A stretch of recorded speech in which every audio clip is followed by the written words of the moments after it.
하나님의 말씀입니다.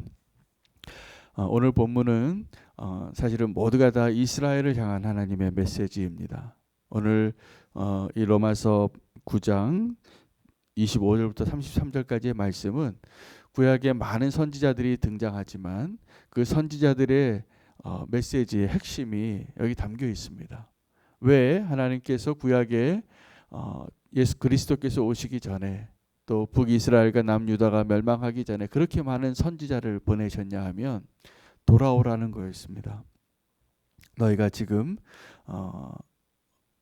그 모습으로는 구원의 또 하나님의 계획의 언약의 백성으로 합당하지 않았기 때문에 계속 선지자들을 보내십니다. 그리고 그 선지자들 오늘 대표적인 선지자 2명을 바울이 인용하는데 호세아의 글을 한번 인용하고 이사야 글을 2번 인용하면서 이스라엘을 향한 하나님의 계획이 어떻게 다음 페이지로 넘어가고 그래서 그 하나님이 택하신 하나님의 백성을 향한 구원의 계획이 어떻게 이방인에게로 넘어가는지에 대한 이유와 또 그들이 꼭 의지하고 붙잡아야 할 것이 무엇인가에 대해서 이야기하고 있는 본문입니다.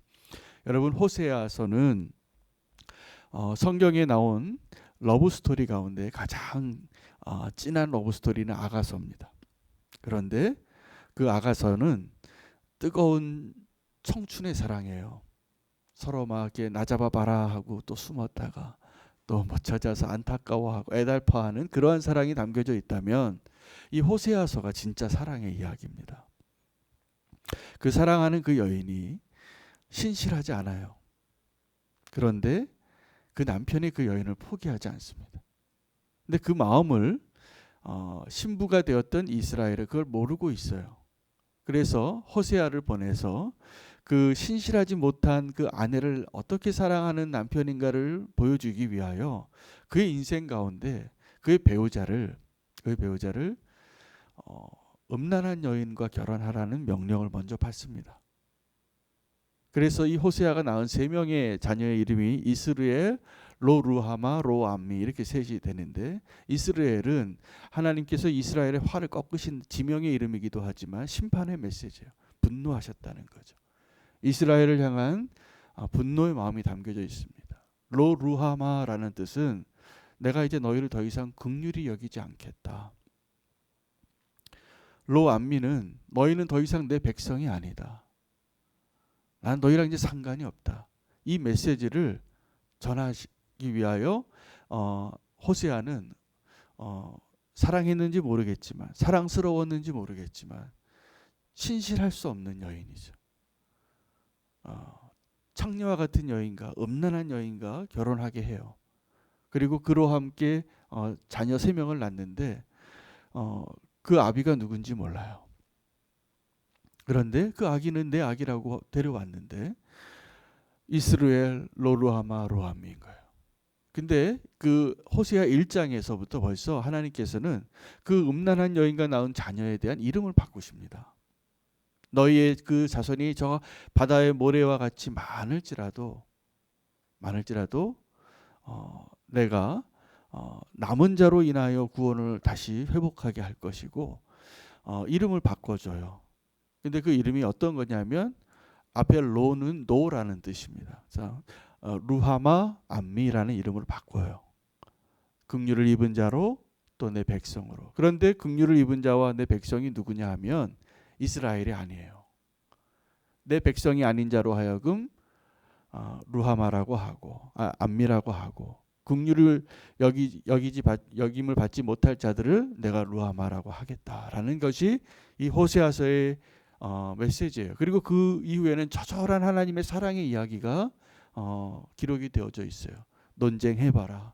그리고 그 어미에 대한 그 음란한 어미에 대해서 음란한 어미는 누구일까요? 이스라엘을 우상 숭배하게 한 다른 바알신 같은 존재들이. 그래서 그들이 낳은 자녀들이 더 이상 하나님의 백성이 될 수 없는 거예요. 자, 근데 이것이 오늘 이스라엘을 향한 오늘 바울의 메시지예요. 여러분, 이스라엘은 어떤 사람들이었냐면 내가 하나님의 백성이기 때문에 하나님마저도 십자가에 못 박는 사람들이었어요. 이 예루살렘 사람들, 유다 사람들에게서 가장 모독적인 욕은 뭐냐면 이 사마리아 같은 놈아라는 뜻이에요. 그렇게 순수한 혈통을 우리는 정말 하나님의 백성이다라는 것을 붙잡고 살았던 그 사람들이 바로 유대인이에요. 이스라엘이에요. 근데 그들의 그 열심이, 종교적인 열심이 결국은 예수님을 십자가에 못 박게 됩니다. 그들은 정말 하나님의 백성이라고 믿었지만 사실은 실상은 이스라엘이었고 로르마야였고 그리고 로암이었다는 사실이죠. 그들이 그렇게 불행해진 모습을 통해서 우리가 지금 오늘 받아야 할 메시지가 있고요. 또 하나는 오늘 본문을 통해서 하나님의 그 놀라운 계획을 발견하는 것이 오늘 우리가 붙잡아야 할 말씀의 메시지입니다. 오늘 그들이 왜 그러면 이스라엘이 왜 로루하마가 되고 왜 로암미가 되었을까요?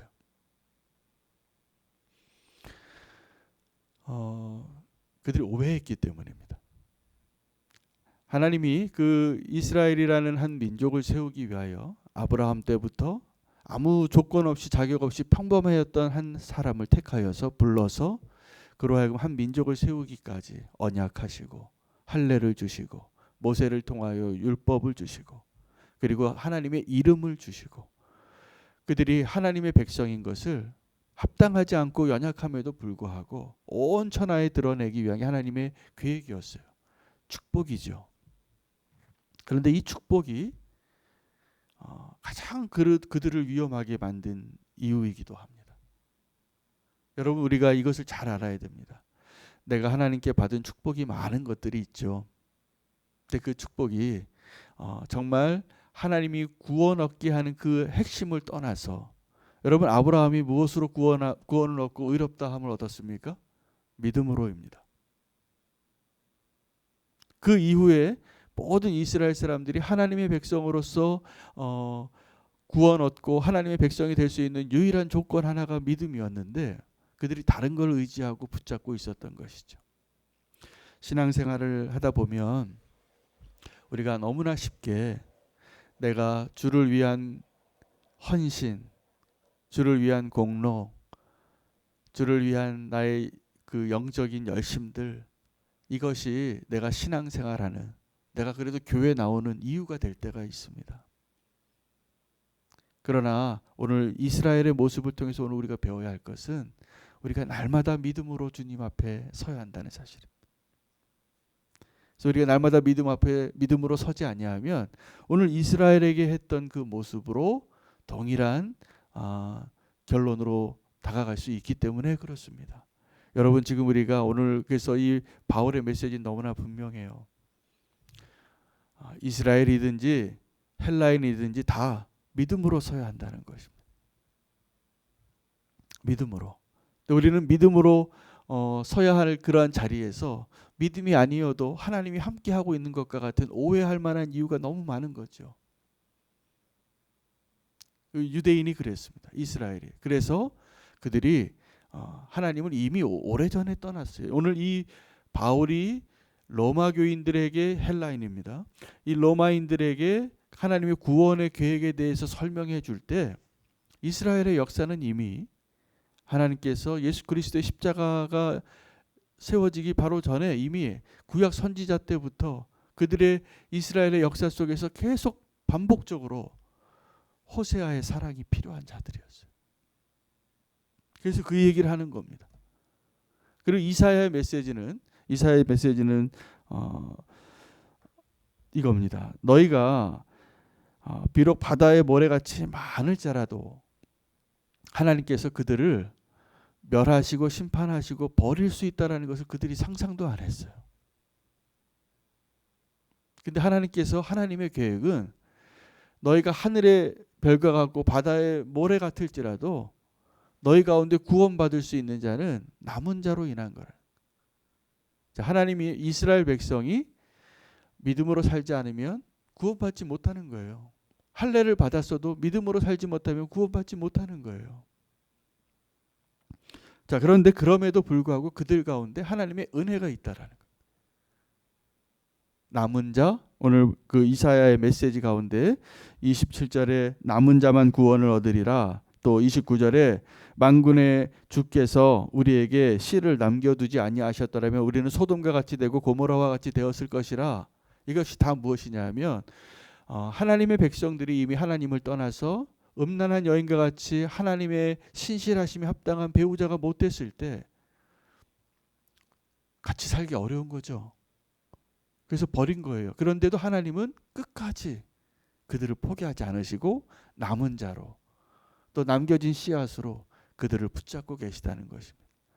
이 로마서가 기록이 되어졌을 때 당시에 유대인은 이미 하나님의 구원의 계획에서 꺾여진 가지였습니다. 그들이 메시아를 죽였어요. 그들이 이 복음에 대해서 눈이 아직 열리지 않았어요. 아직도 어두워요.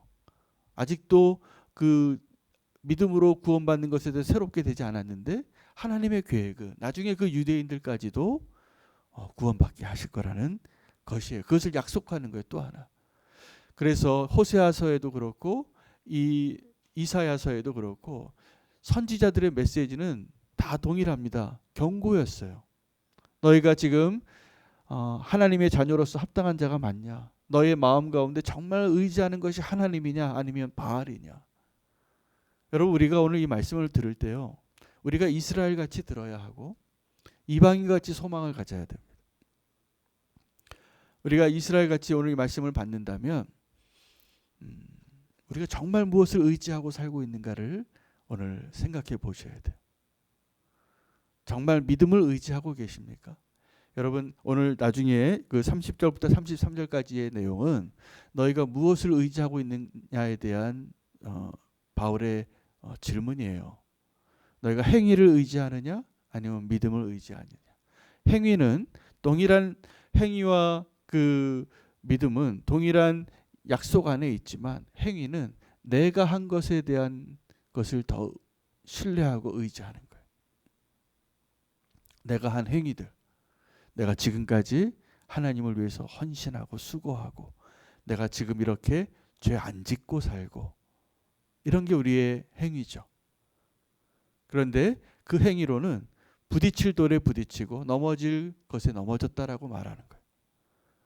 그들이 그렇게 붙잡았던 그 율법을 완성할 수 없다라는 것을 말씀해 주신 것이 로마서예요. 그것을 의지하지 마십시오. 우리가 타락하고 범죄하고 마음대로 이 세상에 있는 방종한 사람들 같이 살라는 것이 아닙니다.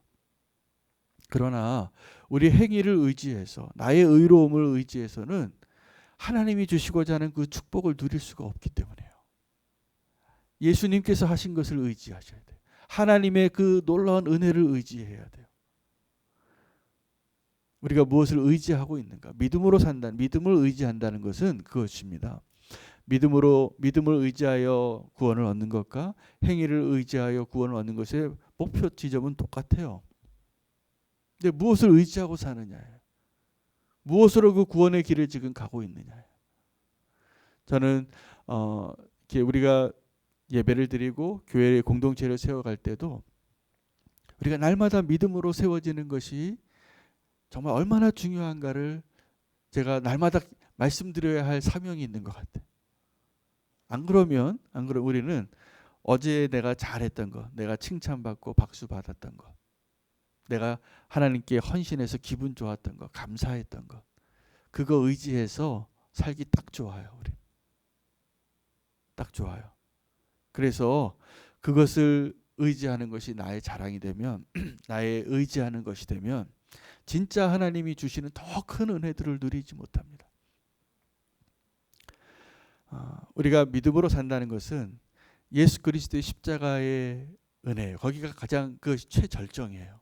여러 가지 은혜가 많이 있지만 주님께서 그 십자가에서 완성하신 그 구원의 흔들림 없는 확신을 우리가 믿음으로 붙잡고 살아가는 것이 우리의 여러 가지 환경과 또 내 자신의 내 내면의 연약함과 또 내가 이룰 수 없는 그 모든 것들을 주님께서 선물로 주시는 것을 꼭 기억하시기를 바랍니다.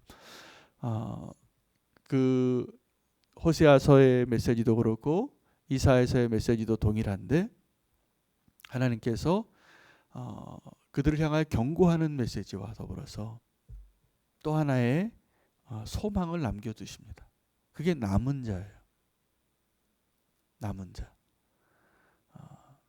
그 이스라엘 유대인을 향한 하나님의 계획은 그 남은 자를 통하여 소돔과 같이 고모라와 같이 멸망당하지 않고 그래도 하나님께서 이스라엘을 끝까지 포기하지 아니하시고 구원하실 것에 대한 계획을 알려주시는 겁니다. 여러분, 하나님의 계획은 우리가 생각하는 것보다 훨씬 더 놀랍고 항상 우리의 상상보다 크십니다. 그것은 마치 저도 목회를 배우면서 부목사로 한 8년 있다가 지금 개척을 하고 이렇게 담임 목회를 하는데, 부목사 20년 해도 안 보이는 것이 있어요. 담임 목사 되기 전에는. 분명히 그렇습니다. 우리가 하나님의 계획을, 그러니 하나님과 우리가 비교하면 어떻겠어요? 우리는 우리가 볼 수 있는 높이에서 항상 보고 그것에서 만족하거나 그것에서 불평하고 원망할 때가 참 많은 거죠. 그러나 하나님의 계획을 우리에게 말씀해 주시고 그것을 믿음으로 취할 때 우리의 구원이 흔들림이 없을 것이고, 오늘도 우리가 주의 뜻 가운데 주님과 동행하는 삶을 훨씬 더 풍요롭게 누리게 하실 하나님의 약속이 여기에 있음을 우리가 붙잡아야 할 것입니다. 오늘 본문은 이스라엘을 향한, 유대인을 향한 메시지이기 때문에 하나님의 놀라운 계획을 발견하는 것과 더불어서 우리 안에 있는 그 이스라엘의 모습이 있습니다. 우리가 이미 구원받은 자로, 이미 신앙생활을 택함받은 자로 주의 자녀로 있다고 하면서 하나님 앞에 정직하게 내가 무엇을 의지하고 있는지, 제가 보기에 그 행위를 의지한다는 것은 어떤 나의 공로, 나의 선함, 나의 의로움이기도 하고, 또 하나는 이 호세아서에 또 이사야가 고발하고 경고했던 그 연약함이 우리에게도 있습니다. 우리가 겉으로 보기에는 좋은 신앙인 같지만 우리 진짜 마음에는 하나님보다 돈이 더 좋을 때가 있는 거예요. 하나님보다 사람의 존재가 더 좋을 때가 있는 거예요. 하나님의 저 천상에 있는 것보다 이 땅에 있는 거, 눈에 좋은 거, 보암직하고 먹음직스럽고 육신의 정욕, 안목의 정욕, 이생의 자랑이 좋을 때가 있는 거예요. 우리는 그것을 작은 것으로 생각하지만 하나님의 입장에서는 마음이 무너지는 거예요. 어떤 신실하지 못한 배우자가 자기 배우자에게, 자기 아내에게 나 여보 나 당신을 사랑해. 그런데 옆집 여자도 사랑해. 그러면 그 아내가 어떻습니까? 마음이 무너지는 거죠. 그런데 우리가 하나님 앞에 그럴 때가 너무나 많다는 거예요. 하나님 사랑합니다라고 말하면서 사랑하는 것 같아요. 하나님 사랑하니까 오늘도 이 자리에 있죠. 그런데 우리가 고멜과 같을 때가 너무나 많은 겁니다. 하나님 사랑한다고 하면서 하나님을 가장 최우선의 자리에 놓지 못하고 순간순간 하나님보다 돈이 더 좋고 육신의 정력이 더 좋고 내 자랑이 더 좋을 때가 많다면, 오늘 그 이스라엘을 향한 하나님의 메시지가 저기 팔레스타인에 있는 유대인을 위한 메시지가 아니라 오늘 저와 여러분을 향한 하나님의 메시지인 것을 기억하셔야 합니다. 하나님을 더 사랑하십시오. 하나님 신실하신 것처럼 우리도 하나님을 그렇게 사랑하는 자로 살아야 마땅합니다. 하나님이 옆에 있는 것처럼 느껴지든 느껴지지 않든 그 하나님에게 부끄럽지 않은 하나님의 배우자로 끝까지 그 사랑에 합당한 모습으로 사시기를 축복합니다. 그래서 호세아서는 아가서보다 더 진한 러브 스토리예요. 그 음녀를 사랑하는 하나님이거든. 그 음녀를 사랑하는 하나님의 사랑이 오늘 우리를 부르시는 하나님의 음성인 것을 기억하시기 바랍니다.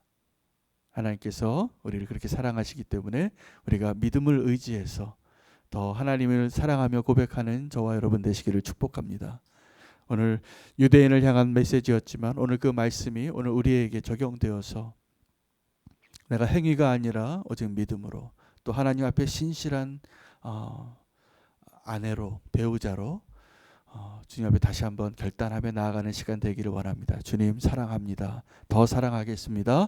주의 이름 부르고 기도합니다.